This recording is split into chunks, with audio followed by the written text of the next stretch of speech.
दौंड नगरपालिकेमध्ये मतदार यादीवरनं राडा झालेला आहे। राष्ट्रवादी काँग्रेसचे कार्यकर्ते आक्रमक झालेले आहेत। मुख्याधिकाऱ्यांच्या दालनामध्ये त्यांचा ठिय्या आंदोलन सुरू झालेलं आहे। यादीतील नावं दुसऱ्या प्रभागात टाकल्याचा आरोप होतोय।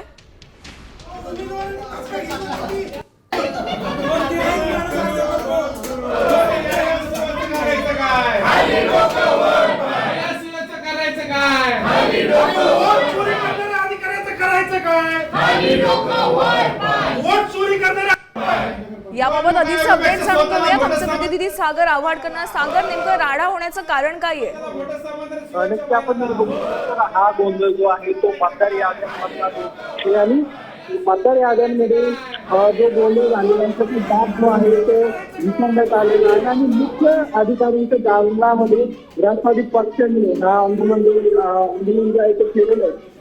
वीर धवल गद्दा जे आहेत राष्ट्रवादीचे त्या ठिकाणचे पदाधिकारी आहेत त्यांनी आपल्याला पाहायला मिळते। एकंदरीत मतदार याद्या याच्यामध्ये अनेक नाव अनेक नावांमध्ये ते प्रभाग आहेत ते वेगळ्या प्रभागामध्ये टाकलेले आहेत। यावरून दुसऱ्या प्रभागात ही सगळी नावं जी आहेत ती टाकण्यात आलेली आहेत आणि मतदार याद्यांचा हा घोळ अनेक दिवसापासून सुरू होता।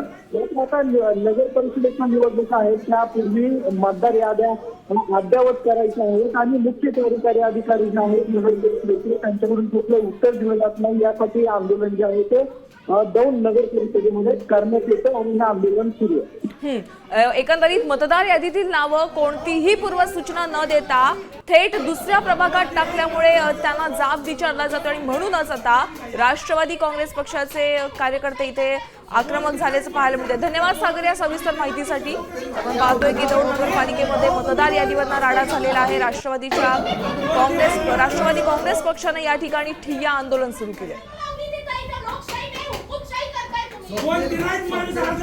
आता isakal.com आहे देशातील नंबर 1 ची मराठी न्यूज वेबसाईट। प्रत्येक अपडेटसाठी isakal.com ला नक्की भेट द्या।